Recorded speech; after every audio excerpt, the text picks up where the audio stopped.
Good morning. I was asked to speak today about stewardship.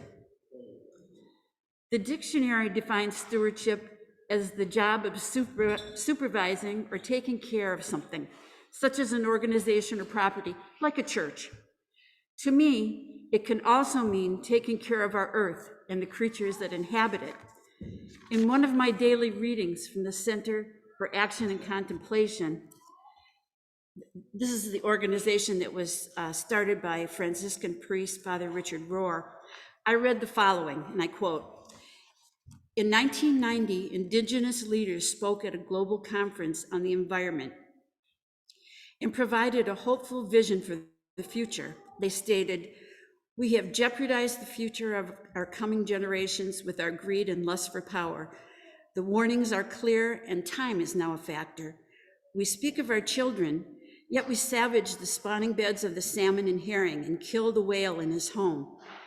We advance through the forests of the earth, felling our rooted brothers indiscriminately, leaving no seeds for the future. We exploit the land and resources of the poor and indigenous peoples of the world. We have become giants of destruction. We must return to the spiritual values that are the foundation of life. We must love and respect all living things, have compassion for the poor and the sick, respect and understanding for women and female life on this earth that bear the sacred gift of life. We must return to the prayers, ceremonies, meditations, rituals, and celebrations of thanksgiving, which link us with the spiritual powers that sustain us, and by example, teach our children to respect. In my life, I've tried to live these values. God directed us in the garden to be stewards of plants and animals and have dominion over them. And he also challenged us to be our brother's keeper. I see Christ in every rock, leaf, insect, every living thing I encounter.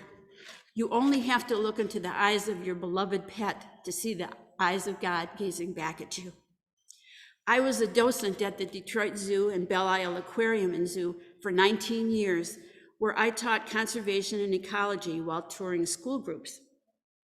As a master gardener, I explored the mysteries of plant life. And if you study plants and animals long enough, you come to see that the fascinating and amazing adaptations that each of these species are employed for survival. It just has to be a divine plan. As the office manager in a nursing home for 23 years, I was able to bring my love for the environment into my work. As part of the Eden Alternative Plan for enhancing nursing home life, I brought plants, animals, and children into our facility to give it life. We built raised gardens that residents could tend in their wheelchairs. My master gardener class volunteered their time to build a fish pond in our courtyard, and with the help of residents, we planted flower beds. We had several cats, an aquarium, and birds in our building. Some residents had caged birds in their rooms, and we had a walk-in aviary with over 60 finches that I cleaned every day in my business suit and high heels, and because my staff was afraid of those little birds. The residents got a big kick out of that. After retirement, I volunteered with the Michigan State University Extension Service, teaching water conservation to third graders in the Macomb School District. And I took fourth graders out on the Clinton River, teaching them about water quality and preservation of our precious natural resources with the Great Lakes Education Program. After teaching ecology and conservation for all those years, I was disheartened as Paul and I moved into our new condo and found out they didn't recycle. For over 2 years, I have packed up my garbage and driven it to my daughter's house every week to be included in her recycle service.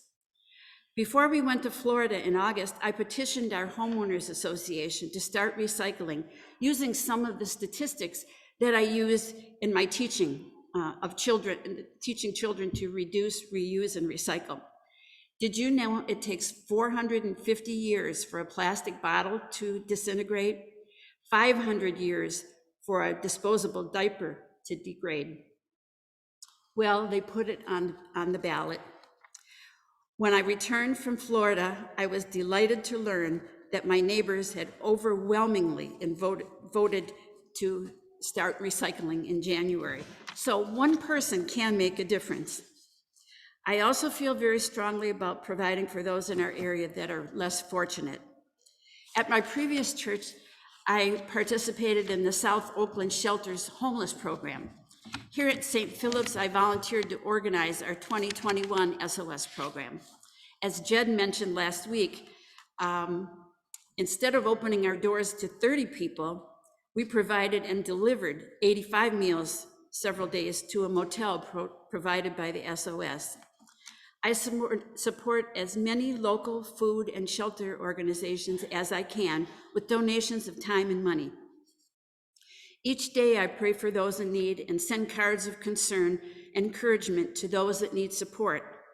You may have been a recipient of one of my cards.